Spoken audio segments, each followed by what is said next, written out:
বৈষম্য বিরোধী ছাত্র আন্দোলন দেশের রাজনৈতিক পট পরিবর্তনে যাদের ভূমিকা ছিল সবার উপরে। গত বছর ৫ আগস্ট স্বৈরাচার শেখ হাসিনা পতনেও যাদের ভূমিকা ছিল চোখে পড়ার মতো। তবে হঠাৎ এমন কি হলো যার রেশ ধরেই শিক্ষার্থীদের মধ্যে দেখা মিলল কোন্দলে।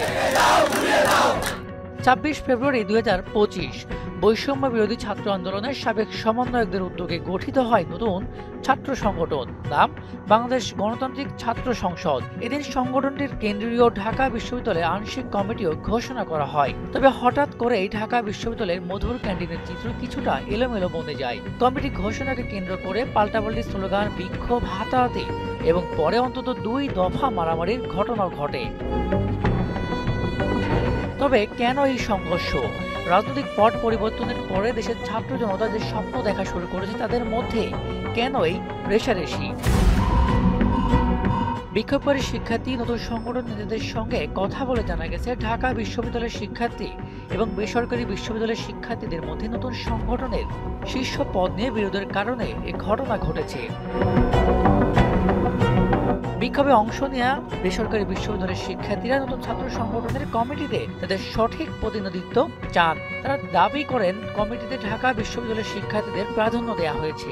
বিক্ষোভকারীরা সাবেক সমন্বয়ক রিফাত রশিদকেও আরো গুরুত্বপূর্ণ পদে দেওয়ার দাবি করেছিলেন।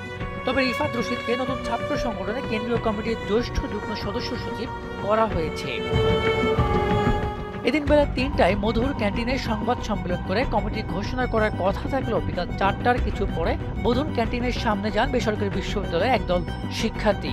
এরপর বৈষম্য চলবে না, চলবে না, আমার সোনার বাংলার বৈষম্যই ঠাঁই নাই, আমাদের অ্যাকশন, ডাইরেক্ট অ্যাকশন, ঢাবি সিন্ডিকেট ভেঙে দাও, গুড়িয়ে দাও, এমন স্লোগান দিতে থাকে।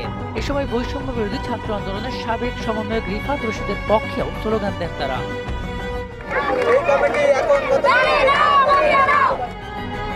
তবে এর কিছু সময় পর মধুর ক্যান্টিন অথবা গ্রন্থকার এলাকার পরিস্থিতি শান্ত দেখা যায়।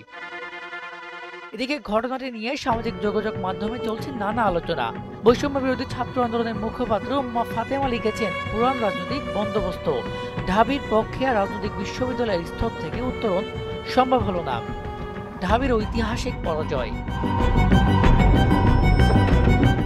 রহমান, মোহনা ডিজিটাল।